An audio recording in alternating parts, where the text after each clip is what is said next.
Hi, I'm Elisa, and today we are decluttering more books. So it has not been long at all since I posted my last book declutter, or book on haul, however you want to call it. And honestly, I've just been in the mood to get rid of stuff. And then it just didn't feel like enough because I still have like 500 unread books. Like, it is ridiculous. And it isn't possible for me to read all these books while I am still acquiring more and using my library and listening to audiobooks and reading my ebooks. It just cannot be done. And I realized while I was staring at my bookshelves one day that there are a huge portion of these books that I'm just not called to anymore. Some of them, I pick them up and I'm like, I cannot wait till the day that I actually read this. And then there are others that I'm like, why did I buy this? Or I know why I bought this. It was on a whim in the moment and I don't really feel called anymore. Or, like a big portion of these books, I am going to read them on audio because that is how I consume romance, contemporary, historical fiction. I like it on audio, so I'm gonna listen to it that way. And as a reminder to myself and everyone else, if I regret any of this, I can just check it out from the library. I don't need to own every single book under the sun. So let's talk about all the books I'm getting rid of. Starting off, we have Valentine by Elizabeth Wetmore. This book haunted me for a few months. I remember it came out, I really want to say I was working at the library when this came out, and I just kept seeing it and being like, I don't know if that's for me. I don't think that's my thing. Yeah. And then I think I was just like at Target one day, saw this sitting here, and I was like, oh, okay, yeah, I've seen this a billion times. I don't remember what it is, but I'm gonna grab it. And now it has never called to me again. Once it's purchased, never called to me again. So we're getting rid of it. I believe it's a mystery set in the 70s in Texas, the day after Valentine's Day. If I feel called again, audiobook, library book, I don't need this. The same story with this one. I even checked this one out of the library, and I'm almost positive I had a copy of this book that we withdrew. And like what used to happen is like they would withdraw the books from the library and it would all go up on a shelf before it was sent to like be sold. And if you wanted to, you could just like grab a couple if you like felt like it. And I want to say that I owned a withdrawn copy of this book that I decluttered, and then I purchased this. I don't know. It gives me the feels of like Little Fires Everywhere, maybe. I don't know. I just think it's one of those books that if I'm gonna read, I'm gonna read it on audio, and I'm just not drawn to it anymore. The Pull of the Stars by Emma Donoghue. I had just heard a million great things about Emma Donoghue's writing. I have Room on Kindle, but I've never read it. And this is historical fiction, I believe. And Dublin, 1918. I struggle with historical fiction a lot, and I'm kind of coming to the term of, you know, I'm just not that kind of girly. And if I feel drawn to this again, library. I don't need to own it. This next one was a tough pill for me to swallow, and that is The Daughter of the Moon Goddess by Sulin Tan. I believe Books and Lala loves this. It's got a mix of reviews on Goodreads, and it's YA. And I have just moved farther and farther away from YA. And the YA I do read, say it with me, I read on audio. So I kind of just like I picked this up. I remember I bought it because Books and Lala loved it, and at the time it was getting a lot of hype. And reading this is like growing up on the moon. I'm like, I'm good. And it's like, I'm pretty sure it's one of those stories where it's like, oh, my magic is special and da-da-da. It's gorgeous, which I think is why I've kept it for so long, because oh my god, it's so pretty. I don't need it. Next up, Cloud Cuckoo Land by Anthony Dower. I read, what is it called? The Light Between Us? What? What is it called? Oh god. All the Light We Cannot See. It's right here. All the Light We Cannot See. I read that last year. and it didn't work for me. Like, obviously I said I'm not like a historical fiction girly. However, the writing for that was a big reason that I did not vibe with it. So I was like, why do I still own this? Set in Constantinople in the 15th century and in present day Ohio, Idaho. I know people love this book. I'm just not gonna read it. I just know myself, I'm not gonna read it. The Wishing Game by Meg Schaefer. This, did it win Book of the Month? Book of the Year? Or was it just a nominee? I don't quite remember. This was my free book because of Book of the Year. Like, you get a free book, you get one of the nominees, and this was like, I want to say the only one I didn't own, because I think there were 2 romances that I knew I would just get on audio. So I got this one and have just never been called to it. I know it's about a teacher, I want to say, and one of her students, and then it's kind of magical, and I've heard very mixed things about it. Obviously people loved it. It was one of the books of the year, but I've never been drawn to it. I don't think I'm gonna pick it up on my own. It can go. Immortal Longings by Chloe Gong. I bought this because Books and Lala loves it. I have never thought about reading it. Not once. Not once since purchasing it have I been like, yes, I want to buy this, or I want to read this. I was gonna say I bought this secondhand, but maybe I didn't. Oh, okay. I thought I bought it secondhand. I believe it's like a game, science fiction game. I've heard less than stellar things about the sequel. I don't love series, so I'm good not starting another one. The Book of Longings by Sue Monk Kidd. This, I believe, chronicles the like lost years of Jesus' life, and Anna, the wife of Jesus. Honestly, I don't think I knew what this was when I bought it. I believe I bought this at my secondhand bookstore. Yes, I did. I can't believe I paid full price for Immortal Longings. I bought this at my local used bookstore, and I think I had just seen it before, so I was like, yeah, sure, which is like how I used to shop for books. That's familiar to me. I'm gonna buy it. And yeah, when I looked up the summary of this, I was like, it's about what? Yeah, I'm good. I'm good. And like I kind of flipped through it a little bit because like it sounds interesting. I'm not like religious. I grew up Catholic, but not anymore. I'm good. This is The Family by Naomi Kupertsky. This is one of the books that just like haunted me. This got released as a book of the month. I didn't get it in my box, and then I just couldn't stop thinking about it. I don't even know why. I bought it secondhand off of a book of the month like buy sell page. I have no idea why. It kind of reminds me of The Nest, which I didn't like. I don't love stories about like family drama and secrets. Like I just, especially like rich families, and I believe this has to do with the mafia. I'm not drawn to it anymore. Like I do like the cover. There's something about the cover that just pleases me, but Husbands and Lovers by Beatrice Williams. This was in one of my Book of the Month boxes. I picked this, and I just, it's one of those things where I'm like, girl, why? And it goes to show you, I used to just pick whatever so that I would have 6 books in my box. I don't do it anymore, which thank God. But reading it follows 2 women, one in 2022 and one in 1951. And I'm not drawn. I'm not drawn to it anymore. I think I was really drawn to the cover back in the day. There's just something satisfying about this cover. However, All Adults Here by Emma Straub. It's a bookstore purchase. Yeah.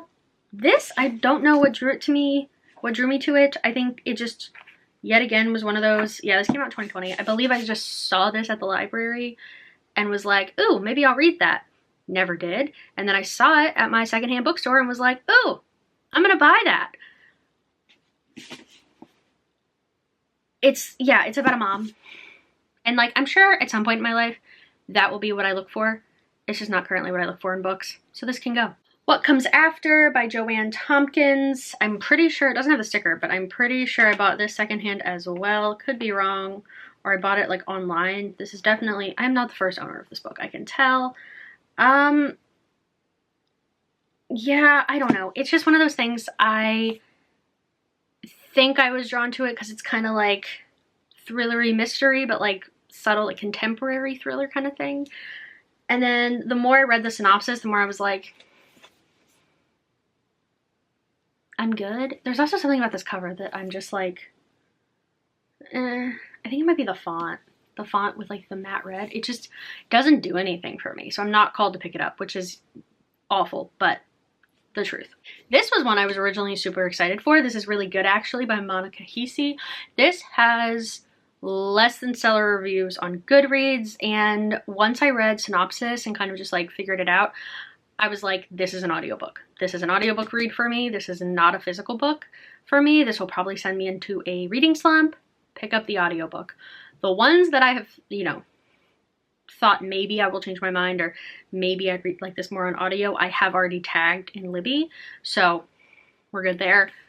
I just don't need this physically. I'm not going to read it physically. Our first aardvark unhaul. This is Alter Ego by Alex Segura. I want to say Aardvark markets their books like no other. I will have never heard of something. It will not be my vibe, but the way they do their hints / their marketing makes me want to read like every book they put up. And this was one of those that I was like, ooh, that sounds like it's for me. And then like I read the synopsis now and I'm like, this is about a comic book illustrator and a comic book character that had been discontinued, and her like I just was like, no, that doesn't sound like it's for me. That does not sound like my vibe. And I could be wrong about that, but now that I know what it is, I don't really want to pick it up, so I'm gonna unhaul it. Northwoods by Amy Pease. This has reviews. On a warm summer night in a picture-perfect Midwestern resort town, a teenage boy is found dead in the lake. There is no accident, and there will be devastating consequences that reach far beyond the Northwoods, placid shores, and pristine forests. I just don't feel drawn to this at all. Like, it's a cool cover. Like, I like the idea of it. However, not drawn to it. Not gonna pick it up. I own a million thrillers. Like, everything behind me is thriller, horror, mystery. Like, it's crazy. Not like over here, but like this shelf. I have so many. I need to start cutting down on them because I can unhaul other books, but I cannot for the life of me unhaul thrillers. So, next up we have Unsheltered by Barbara Kingsolver. I only bought this because it was book of the month at my secondhand bookstore, and I have no interest in it at all. So yeah, it can go. Alice Sadie Celine by Sarah Blakely Cartwright. This has bad reviews on Goodreads, and usually that doesn't really matter to me. I have to be honest, like a lot of the times it kind of makes me want to read it more, but like this just seems, I don't want to say boring, but kind of, and like I just don't want to read it at all. So it can go. This one is difficult because I met Renee Ahdieh at YALSA in 2019, I want to say, when this came out.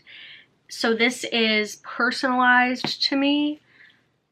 And for the longest time, that is the only reason I kept it. I remember I tried to read this on the plane home and I could not get into it. And then I just never really tried again. This was when everybody was like, oh, vampires are back. Vampires are coming back. They didn't really come back. And I heard meh things about this and then never heard about it again. And have kept it just because it's personalized and signed. So it's gonna go. Since We Fell by Dennis Lehane. Yet again, bought this at the secondhand bookstore because it was book of the month. And I just don't particularly care at all. And I was reading reviews and I was like, oh, pass. So getting rid of this. This one made it through the first round of decluttering, but it's not making it through this one. So this is The Magnolia Palace by Fiona Davis. I got rid of The Spectacular by Fiona Davis last unhaul. And I thought I was going to keep this one because the summary kind of captured me a little bit more. However, it's like Spanish flu and stuff, and I just am not drawn to it. And if I really want to read it, I can get it on audio, or like I said, check it out from the library. This is The Other Black Girl by Zakiya Delilah Harris. This one is one that I feel like got a lot of hype when it came out, and then I feel like the reviews have just really fallen. And it's one that I just kind of bought on impulse from book of the month. And yeah, like when I read the reviews, I just am not super drawn, and if I feel like it, I'm gonna get it on audio. This is probably one of the more likely ones I will listen to on audio, because while I'm not super drawn to it right now, I feel like I will be. This is Pineapple Street by Jenny Jackson. I bought this, I have to be honest, because I thought the cover was gorgeous. And it is gorgeous. I love this so much. However, I'm pretty sure, yeah, it's about a family. And I'm just not at a point where I want to read family books. So, gone. This one hurts me because I literally bought it this year and I said I wasn't going to be buying books unless I like 100% want them. And then I bought this from Aardvark. This is After the Ocean by Lauren E. Rico. It's about a couple that gets married in Puerto Rico. The husband goes missing, or they're in Puerto Rico. I can't remember if they get married or they're just in Puerto Rico. And the husband goes missing. He's gone for a really long time, and then it has something to do with her kids, and she goes back. I can't quite remember. I am not drawn to this. I do not know why I got it. And I knew immediately. Like, it showed up at my house, and I was like, why'd I get this? Along with the thriller I also bought that month. That's staying for now, but I'm not sure it's going to stay for long. This is a perfect example of me filling a box without the desire to read the books I'm putting in the box. And I think because I've allowed myself 3 books from Book of the Month and 3 books from Aardvark, I'm still trying to match that quota even when I'm not interested. So this is a good example of stop that behavior. This is Signal Fires by Dani Shapiro. I don't know what I thought this was, but it's not what it is. So I am just kind of like I picked it up to be like, wait, what is this? And then I read the summary and I went, no. This has been calling to me to declutter for a while. This is Thistlefoot by Jenna Rose Nethercott, obviously a book of the month. I am not totally sure why I bought this. It seems kind of like silly fantasy, not my vibe. I'm always surprised when I like science fiction or fantasy, so I'm never like super drawn to it, but this one in particular I am not into. It kind of feels like kids fantasy for adults almost, and I'm good. Next up we have Yerba Buena by Nina LaCour. This is another one that I will almost definitely get the audiobook of pretty soon here. I think I just bought this on a whim one day from Target, and because I wanted to buy a book, so I bought this. It's a romance. I like romance on audio. I'm gonna listen to it on audio. Call Me By Your Name by Andre Ackerman.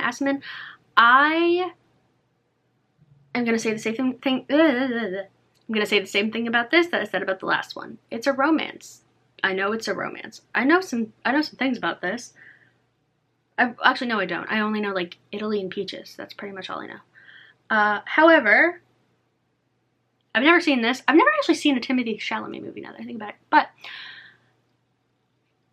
the tangents. I'm gonna listen to this on audio. However, I'm just not gonna pick this up. And it's funny because like I think I was keeping this just because it's Timmy. Like I kept My Policeman because it's Harry. However, I'm definitely listening to this, and then I'm probably not gonna want a physical copy. I gotta be honest. People like talk about how amazing this is. This is Dirty Diana by Jen Besser and Shauna Festi. It's about a woman who's married and then she decides to like have an affair. Maybe that's what that's about.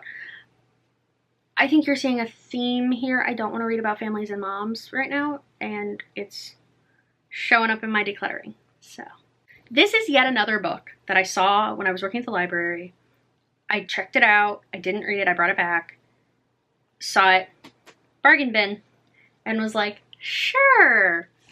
Yeah, no, it is gorgeous. I will give it that. I don't actually know what this is about at all, and I'm not called to it. So I need to stop buying bargain books that I'm not called to, beyond the fact that I've seen that before. And the last thing I'm going to declutter is the oldest book on my TBR. And it's not because I didn't read enough books or whatever, anything like that. I'm decluttering this book because I bought it back in 2017 when it first came out. I think I pre-ordered it. And it was because I loved the Daughter of Smoke and Bone trilogy. And I was like, great, she's got a new one, I'm getting it. It's a gorgeous cover. Obviously, I'm talking about Strange the Dreamer, and I have not read this. I have started it a couple of times, and every time I'm just kind of like, I don't think I care enough to pay attention, almost. Daughter Smoke and Bone grabbed me immediately. I loved it so much. I read it in college, and I was just so into it, and it's probably one of the last times like a series has just immediately, other than like Murderbot and like The Singing Hills I really like, but like those are kind of, they're different than like these like epic series, and I just think I need to let this go. I don't feel like I'm ever gonna read this. I feel like the next time I don't read enough books in the month, like I buy more than I read, I'm gonna have to read this, and then I'm not gonna get to it, and I'm gonna declutter it anyway. So I finally feel like I should just declutter it now. Like, I've flipped to random pages and read a little bit, and I just don't care. Are all of the books I am decluttering on top of the ones I already decluttered? I feel like there's probably more that need to go, but we will see. I'm gonna take a pause. I'm gonna live with what I have. I'm gonna reorganize my bookshelves because they're a mess at the moment. And we're gonna see what comes of that. I don't know. Thank you so much for watching. Comment, like, subscribe, all the normal stuff, and I'll see you guys again really soon. Oh, and if you want to talk me out of decluttering one, comment down below and talk me out of it. I might be open to that. Bye!